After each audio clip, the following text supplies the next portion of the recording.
afternoon, everybody. Welcome to the Pentagon. First off, I want to update you on the Secretary's schedule for this week. On Wednesday, as some of you know already, Secretary Carter will travel to St. Louis, Missouri to highlight multiple ways the Department of Defense is working with the private sector on advanced technologies that will help the U.S. military maintain its technological superiority well into the future. Secretary Carter will first pay a visit to Boeing's operations in St. Louis to meet with leadership, tour facilities, and thank employees there for their contribution, important contribution, to the nation's security. Secretary Carter will also make remarks to employees while he is there at Boeing. And from that visit, Secretary Carter will deliver remarks to kick off the Wait What? 3-day Future Technology Forum organized by DARPA. This forum is a first-of-its-kind outreach event bringing together 1,200 scientists, engineers, and innovators from across the country to generate new ideas, foster collaboration with the Department of Defense. Secretary Carter will have lunch with some of DARPA's rising stars. He will deliver a speech at the conference, and he'll also spend some time seeing firsthand some of the new technologies DARPA is developing, and he'll be meeting with some of the folks behind those technologies while he is there. And with that, happy to open up to questions. Lita? Peter, can you give us at least an update on the Syrian Train and Equip from your vantage point? It's been since the end of July when there were some Syrian fighters who were killed and who fled. And since then, there's been a lot of ongoing discussion about what can be done to bolster them. Where does it stand? Are there plans to do things differently? And can you bring us up to date on the graduation and or movement of more fighters out of the training programs? Well, let me step back and give you the big picture. The Secretary and this Department of Defense still believe very strongly that supporting moderate Syrian forces is important in this effort. Local forces are going to decide this fight against ISIL in large measure, and that has not changed. The Secretary still believes that it's important to provide support to those moderate Syrian forces. We've seen, and the Secretary's been candid about what happened initially with the Train and Equip program. We've learned lessons from that, continue to learn lessons from that, and we're going to continue moving forward with that program. Again, considering other ways that we might be able to enhance their effectiveness and enhance the overall effectiveness of the fight against ISIL. Peter, how many can you address the other parts of the question? How many have gone through the training program? I'm not going to give you updated numbers right now as to exactly where that effort stands, but as you know, there have been several thousand that were first brought forward to be vetted for consideration in the program. Again, I'm not going to get into detailed numbers at this point as to exactly where that effort stands, but it has continued since we last discussed it. And again, we're looking at other possible means of expanding and enhancing the fight against ISIL. But isn't there some sort of time? I mean, isn't there a time consideration here when it literally was the end of July when this happened and it's well, we've said all along we're going to tweak the program, make adjustments as we go. That doesn't suggest anything's really changed. We're moving forward with the program and considering other ways we can enhance our fight against ISIL. Jennifer. How much of the $500 million that was allocated by Congress has been spent on the 54 who went through the program, and how many of the 54 are still alive? I'll check on the numbers, the financial numbers. I don't have those handy with me right now, and I don't have an exact breakdown as to the disposition of the 54 at this particular moment in time. I'll try and track that down for you as well. We've been candid that the initial phase of this program did not lift off with the kind of efficiency that we'd hoped. And the Secretary's been candid about that. But he's also been candid that this fight's going to continue, and supporting these moderate Syrian forces is a critical component in the fight going forward. And if I could just follow up, what is your assessment of what the Russian military is doing on the ground in Syria? And is the Pentagon concerned? We asked about this last week, and you said you welcomed them into the anti-ISIL fight, but it seems that Secretary Kerry was concerned enough this weekend to call his Russian counterpart. Well, I think what I said was that we welcomed anyone into the anti-ISIL fight. But what we're looking at here, and we're monitoring the situation in Syria. You're aware of the Secretary Kerry's phone call with his counterpart over the weekend. I'll refer you to the State Department more on that, but the Secretary of Defense and the Secretary of State are on the same page with regard to this situation, and we've seen those reports and obviously have some concerns. We're monitoring the situation closely. What have you seen in terms of what has actually landed in Syria? What led to this concern? I'm not going to get into intelligence from the microphones here, but we've seen the public reports out there about the Russian military, and we'll leave it at that. But we're monitoring the situation very closely. You can be sure of that. Can you help us understand what the concern, and you keep saying a concern, what is the concern? What is the concern about what Russia might be up to in Syria? Well, I mean, as I think Secretary Kerry pointed out, our concern would be any effort to bolster the Assad regime right now would potentially be destabilizing. So that's our primary concern here, that it's not going to bolster the fight against the Islamic State. That's our focus is on fighting ISIL, and we think that further support for the Assad regime could actually be counterproductive. Well, the Russian Foreign Ministry issued a statement over the weekend, or maybe it was yesterday, I can't recall, essentially expressing surprise considering that Moscow's long-standing policy has been to support the regime of Bashar al-Assad. How is this any different? Well, we've been pretty clear that the support, past support for the Assad regime has not been helpful into Syria and certainly to the current situation in Syria. It's been counterproductive, and we would be concerned by any further support for the Assad regime, whether it be military or otherwise. Just one last thing. You mentioned that you've seen these reports of Russia bringing stuff into Syria. Can you confirm any of that? Can you give us any sort of idea of what kind of activity that Russia is engaged in that's causing this concern? What did they do? I'm not going to get into intelligence from here. I'll urge you to ask the Russians what it is they may be doing with the Syrians. They've talked about their past cooperation with them, but I'm not going to get into what we're seeing specifically from the Department of Defense. Kevin.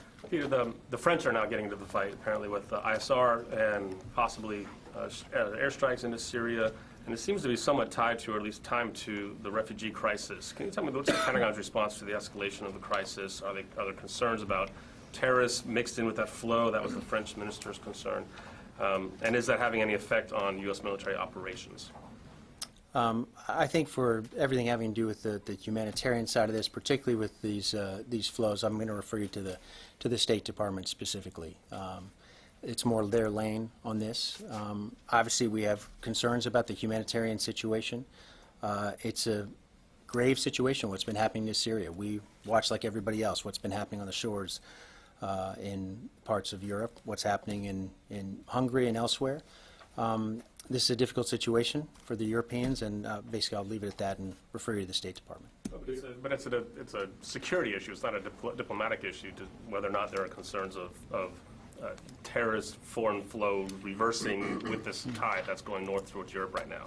Yeah. Well, that's in addition, the second part of the question was, are there any changes to military operations of tasking ships or others to help potentially be ready for crises? I don't have any specific operational changes to report out to you today with regard to that. With the larger question about foreign fighters, that is been a central concern for us, continues to be a central concern for us. But I'm not going to suggest that these particular migrants that we're seeing right now pose any unique threat. But that is an ongoing concern for us, and it has been for some time. Peter. Tom? We were told earlier this year from the podium that both Saudi Arabia and Qatar would take part in this training effort that the Turks are now doing. Have they started training moderate Syrian rebels, and if not, why not? Tom, let me circle back with you on exactly the status of their level of support for the program right now. That's best for me to. They've agreed to the training, haven't they? That's my understanding, but let me check back with you at exactly where it stands. I don't want to speak for them, first of all, and in fact, I'm going to suggest that you reach out to them to get a better sense of exactly their level of cooperation. But if there's anything more I can provide for you, I'll track you down. Phil? Peter, I'd like to ask Tom's question in a slightly different way, please. Okay. See if I can answer it in a slightly different fashion. So, this program was originally intended to produce 5,400 of these fighters in the first year. You've described just a moment ago that throughput has been a big issue here. Is it still scaled to deliver people at that level, if in fact you were to get enough of them to come through, or has it already effectively been scaled down to reflect the fact that you've only got a trickle of these guys who are coming through and you had this bad experience that Lita asked you about earlier? I think it's fair to say, Phil, that as we've looked at this program, it did not launch in the way in which we would have liked. We've taken a good hard look and continue to take a good hard look at exactly where the program stands, whether or not some of those original targets are indeed where we're going to end up here. We haven't said they're not, but every aspect of this program has been evaluated to make sure that it can be even more effective going forward. And as I said, the Secretary's been candid about this. Hard questions are being asked about this program, and but we're also moving forward right now and still believe that local fighters on the ground are a critical component, maybe the critical component, in ultimately degrading and defeating ISIL. One other thing on this, do you plan to train and field another class of these guys under the current structure, or will you wait to field them until you've implemented some of these changes that you've discussed are under review? The training, as I understand it, has continued. That program is still ongoing, still moving forward. Whether or not there could be new wrinkles in the program, these are some of the questions that are being asked and being evaluated right now. Tony. Non-trained and equipped question.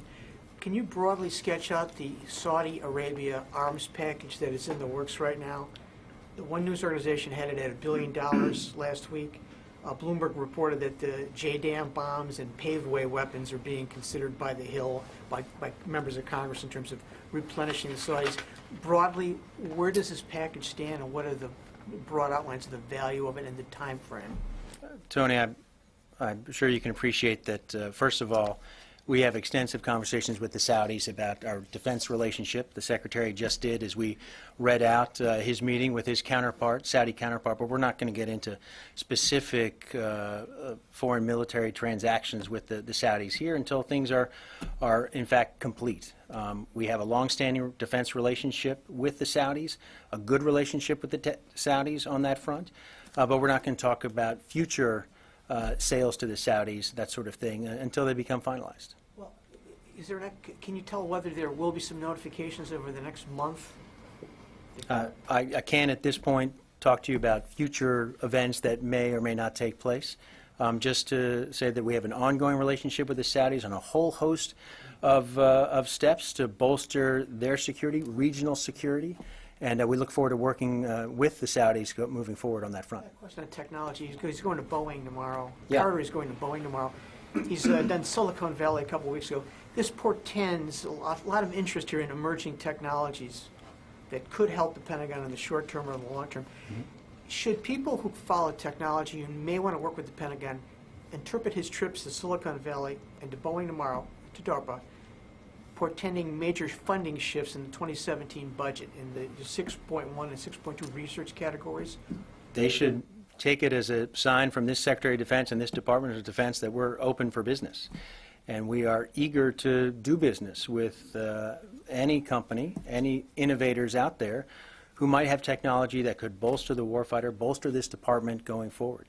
I think one of the ideas that the Secretary has tried to latch onto here, given his own personal experience in some of these issues and in technology in general, is that there are still opportunities as big and as well-equipped as the Department of Defense is, that there's still opportunities for us to grab onto new technology, new ideas that perhaps people hadn't yet considered for the Department of Defense.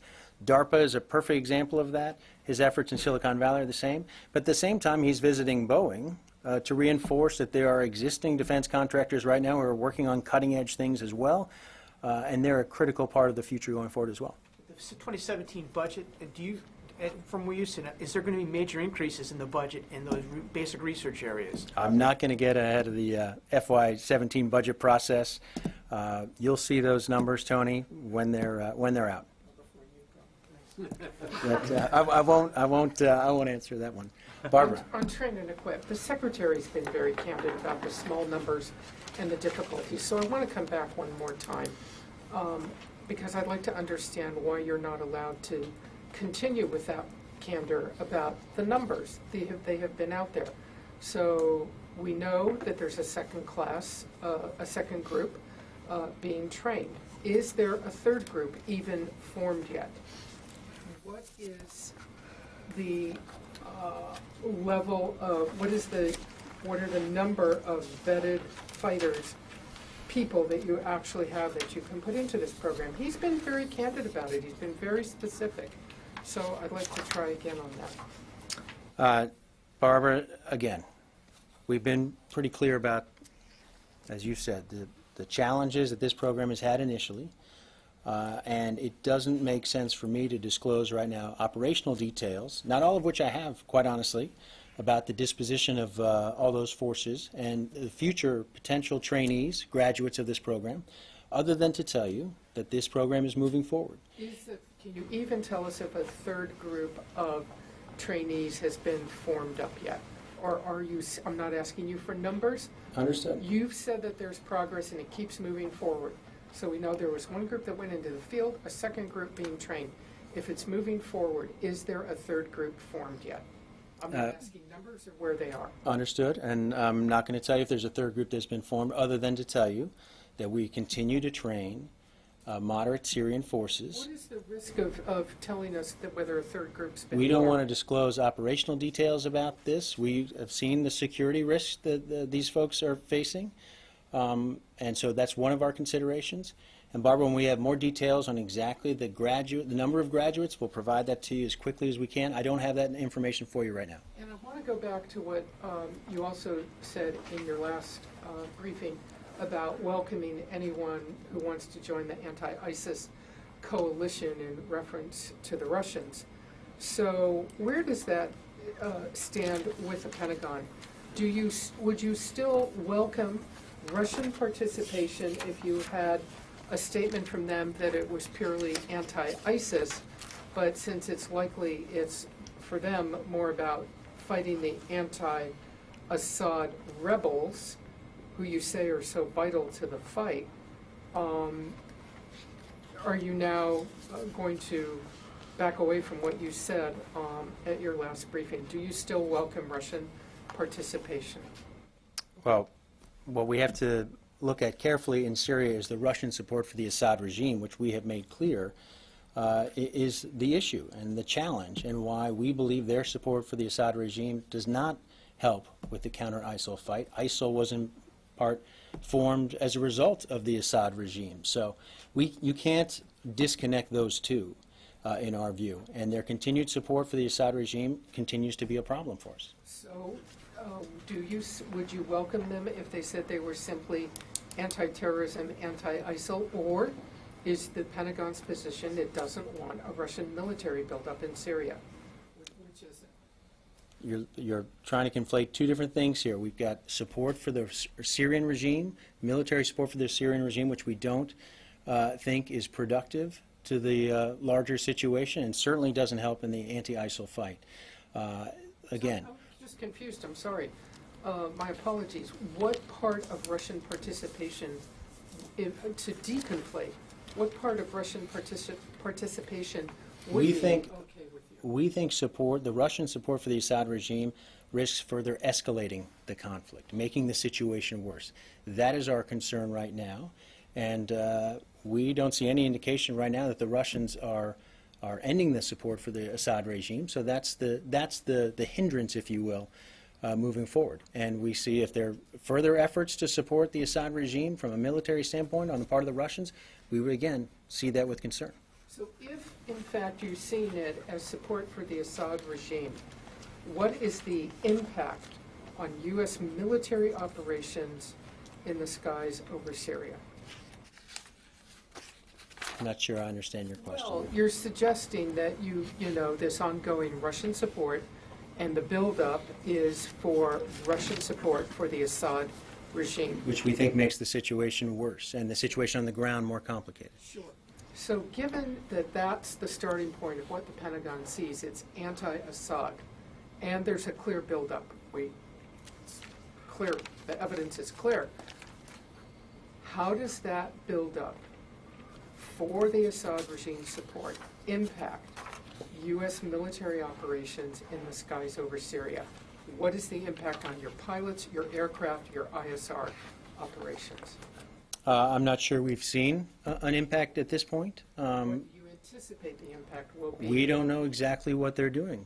You can ask the Russians as to exactly what the reports that we've seen of their increased military presence, what the purpose of that is. We have seen that. We're monitoring the situation closely. but I don't have anything specifically to tell you in terms of what sort of, how it changes the equation for us. We do believe, as Secretary Kerry pointed out, again, I refer you to the State Department, his comments, that this further support, if these reports are accurate, these actions would further escalate the conflict, lead to greater loss of innocent life, increased refugee flows, and risk confrontation with the counter-ISIL coalition operating in Syria. Phil. Just getting back to the idea of France participating in airstrikes and potentially maybe we've seen some actions by Britain against Islamic State targets. What capabilities are lacking, or what contributions could other allies make to the air campaign in Syria? Where are the gaps now, and what could allies like France contribute? Well, first of all, we welcome word of the French further participating in Syria. And I think, as we've pointed out, we've notified everyone over the weekend about the Iraqis now flying their first F-16 flights. These are important positive steps forward. They enhance the overall effort against the against ISIL. And so I'm not sure that they address particular deficiencies, but every little bit helps. And certainly we welcome the French decision. And it will only enhance our effectiveness and, again, enhance the overall effort on the part of the coalition. So there's no areas where there were gaps in ISR in Syria that will be enhanced by It can only help. It can only bolster our assessment of what's happening on the ground. Every set of eyes are important. The more sets of eyes, the better for us. James. Peter, the United States, as you have explained and others, vetted the several thousand of Syrians who first stepped forward, chose the much smaller number of Syrians after they were carefully vetted, trained them, and fielded them. Given those close connections, does the United States feel a responsibility for the moderate Syrian forces who were captured by Nusra? Does it feel a responsibility to find out where they are, what their status is, perhaps to help free them? Does it feel a responsibility? Two questions. Does it feel a responsibility for what happened to them? And now does it feel a responsibility for trying to help them if possible? First of all, we have been candid about what's happened with this program off the start. We do have concerns about the status of all the trainees who've gone through this program. Worried about their condition, as you can expect, and trying to support them as best we can. This is a difficult situation, and we only have so much control over those forces after they go through the training. So if that answers your question, obviously we do have concerns about the trainees that have gone through this program, what's happened to them, their current situation, and that's going to continue to be a concern for us moving forward. Beyond having concerns, is the United States actively trying to find out? Does it know where they are? Is it trying to find out where they are? Would it like to help free them? I think it's safe to say that we are keeping a close eye on our trainees in as best a fashion as possible, and we're going to continue to provide support for those trainees to the extent possible. Nancy. I'd just like to follow up briefly on some previous questions, if I could. To James's question, is there any evidence of any of those 54 joining Nusra? Has there been any suggestion of it? As I mentioned before, I don't have a disposition of every single one of the 54, so I don't have an answer for you specifically on that front, and I can't really walk through exactly what's happened to each and every one of them. But has there been any suggestion thus far, any concern from this building that some of those fighters may have actually joined Nusra? We have concerns about the disposition of all these individuals, all these trainees. I can't say with specificity where they have each ended up from this podium. We would have concerns if anyone has joined the fight, has joined in collaboration with the Nusra Front, and for understandable reasons. So it would be a concern to us, but I don't have any information to pass along to you here that that's indeed happened.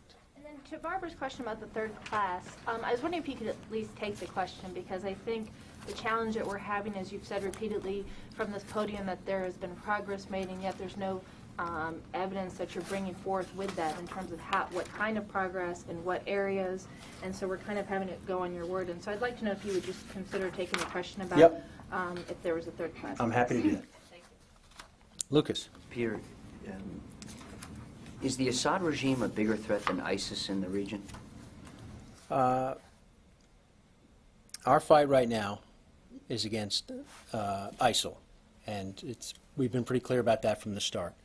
And that's why our focus right now is on ISIL and degrading and ultimately defeating them, working with a coalition with many other nations towards that end. And so at this point, that's going to continue to be our focus, is on defeating ISIL. Some would argue that the Assad regime has killed more people than ISIS and that is the bigger threat in the region. We have been quite clear about our concerns about the Assad regime and what it's done, not only recently but over the years. Right now, though, our focus remains, here at the Department of Defense, on defeating ISIL. Going back to Russia for a second, is there any red line that if Russia were to cross inside Syria would elicit a Pentagon response? I'm not going to talk about red lines from this podium. Yes. With the Syrian training and equip, I was wondering if the Pentagon was expecting to get more resources or to redirect more resources to help with what you keep talking about with progress and moving forward with this effort. Are you talking about financial resources for it? Took a question earlier about the financing for this program before. So we certainly would expect that this is a program that's going to be adequately resourced. It's going to cost money. It's going to take resources to wage this fight against ISIL, and we look forward to working with Congress towards that end. Any sense of how much that might be? I know we talked about what is already there, but what could be in the future? Yeah, I don't have a number for you. Yes. Yeah, just to clarify, where did second-class trainees graduate? I'm sorry? In the training and equipment program, where the second-class trainees graduated? Have they graduated yet? The trainees in that program, as I understand it, are still going through the program. So if there's more to update you, I said I would check on the third, if there's a third cohort to talk about. And so we'll check on that and provide answers to you on both. Yeah, for the third class, because it takes 6 to 7 weeks as far as we know. And it started in August. So I'm trying to understand if there is any group that you determined in northern Aleppo that you are coordinating these airstrikes with on the ground. If new Syrian forces were graduated from the second class, this is the group I'm not going to talk about operational details from here as to who we're working with specifically in terms of airstrikes and who might be assisting us with those airstrikes. In Kobani and Hasaka, you're coordinating these attacks with PYD, for example, right? Again, that's a previous situation. I'm not going to get into those operational details as well. I'm not going to talk about what's happening on the ground right now in terms of who's supporting us. Another question regarding this PKK attacks in Turkey. According to the press reports, the Turkish had ceded northern Iraq yesterday. I'm wondering if you have coordinated these attacks with the Turks, because we know that over the last 1 month there wasn't any attack in northern Iraq, and it was the first time that Turkish had ceded the northern Iraq. Have you coordinated these attacks with the Turks? I can tell you that we were notified of these airstrikes in advance, but we did not coordinate these attacks with the Turks. Was it the first time over the last month, this notification? I'm not aware of a previous notification. I'm not aware. I'd have to look at the calendar. So I can't give you a solid answer on that because I just honestly don't have the calendar in front of me as to the last time we were given the notification. I don't remember if that was been a month or more. Yeah, last one on Turkey. Sure. There are 6 right now U.S. jets in Incirlik. Do you have any plan to increase that number? We'll let you know. I don't have anything to tell you at this time about increasing the presence of those, increasing the number of fighters operating out of Incirlik at this time. Yes, in the back? Sure, on Turkey. First of all, yesterday, the PKK terrorists has conducted one of its bloodiest attacks on Turkish security forces, killing 16 soldiers and wounding several others. Do you have any reaction to that? We strongly condemn the PKK's 2 terrorist attacks since the weekend that claimed the lives of more than 24 Turkish security forces. Extend our condolences to the families of those who lost their lives. We recognize Turkey's right to self-defense. We urge the Turkish government to respond when necessary proportionately. And there's no connection between deeper cooperation against ISIL and Turkey's operations against the PKK. The other one, the commander of the Sunni volunteer group Hashdi al-Watani in Iraq, Mahmoud Surji, has told some media outlets that the Incirlik Air Base would be used as a command and control center for the Mosul operation in the future. Do you confirm? Could you ask the question again? I'm sorry, I didn't totally. One of the commander of a Sunni volunteer group inside Iraq has told some outlets that, according to the plannings, for a future operation on Mosul to retake the city, Incirlik Air Base, the Turkish Incirlik Air Base, would be used as a command and control center for the coalition. I don't have anything on that for you. Last one, yesterday, there were reports that the United States has requested Athens to stop the Russian aircrafts carrying aid to Syria, and the Greeks have denied the request by the U.S. Do you confirm also these reports? I can't confirm that from here. I'll refer you to the Greek government for that. Okay. Okay. Women in combat, the Yep. services are going to owe the Secretary a recommendation about whether they're going to ask for any sort of waivers for any jobs. Mm-hmm. Do you have a sense of what, first of all, has anybody done that? Have they forwarded their recommendations yet, or do you have a sense of the timetable of when that's going to happen? I know it's due by January, but could it be happening before then? My understanding, the services need to report by October, and then it's the Secretary will have time up through the end of the year to make a final decision. So that's the timetable as I understand it right now. I can't tell you that anyone's finished their work and submitted that information, but that's the timetable that we're operating under. Can you share at all the Secretary's thinking about how to proceed with this? And I ask because it seemed like a couple of weeks ago, the Air Force Secretary, Deborah Lee James, was here, and she seemed to indicate that, in the Air Force at least, that they were looking at setting gender-neutral standards that were occupationally appropriate, and basically setting the standards and then opening all jobs to women. Is that what the Secretary is thinking? Can you share with us at all how he's thinking about this problem? I think the Secretary, as he's spelled out to you here not too long ago, he wants to hear what the services have to say.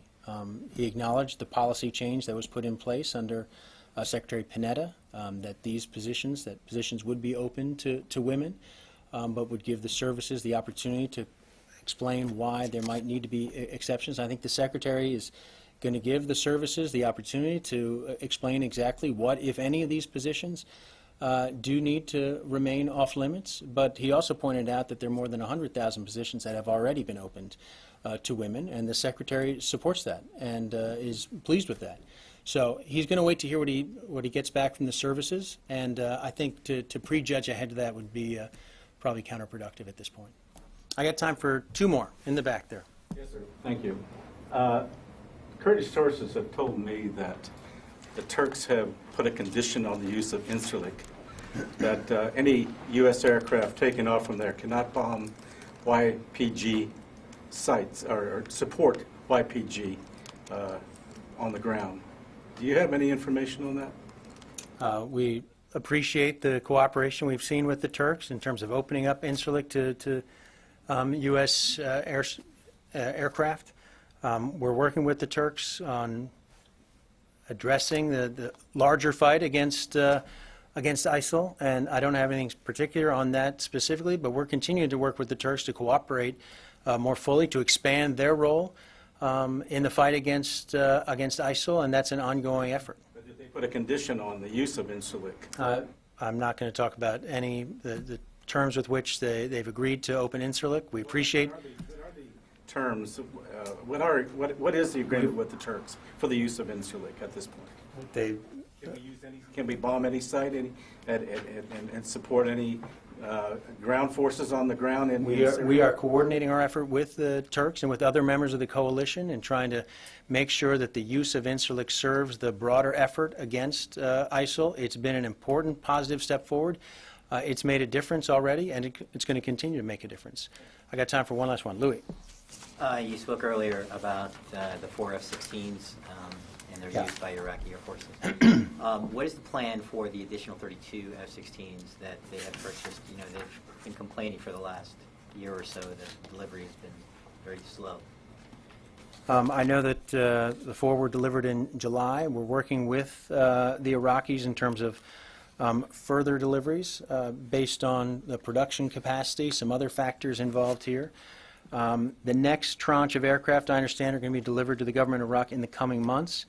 And again, we're working out the details of that transfer, and we'll have more for you when we can. But at this point, it's 4, and there's, as you are aware, more to come. On a separate subject, there were 4 U.S. military service members who were injured last week in an attack in the Sinai Peninsula.